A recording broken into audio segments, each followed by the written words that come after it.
কতগুলো গার্ডার লাগবে এই তরমুজটাকে ফাটানোর জন্য। তো চলো প্রথমে একটা দিয়ে শুরু করি। তো 50টা দেবার পর মনে হয় এটার কিছুই হয়নি। আমার মনে হয় তোমরা লাইক না করা পর্যন্ত এটার কিছুই হবে না। আসলে আমি দেখতে চাই যে কতগুলো রাবার ব্যান্ড লাগে এই তরমুজটাকে ব্লাস্ট করার জন্য। হু, তো সিরিয়াসলি এটা খুব কষ্টদায়ক। আবারও বলছি ভাই তোমরা লাইক করো, নইলে এটা কিন্তু ফাটবেই না। একটু দূরে সরতে হবে। এবার একসাথে 5টা করে দিব, দেখি কততে না ফাটে। তোমরা সাবস্ক্রাইব করতে থাকো।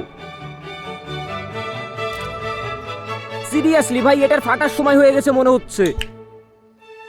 আমার এখন সত্যিই ভয় লাগছে, কারণ এটা যখন তখন ফেটে যেতে পারে।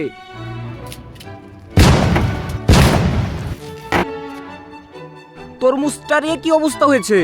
চলো একটু খেয়ে দেখি। এখানেও ধোকা।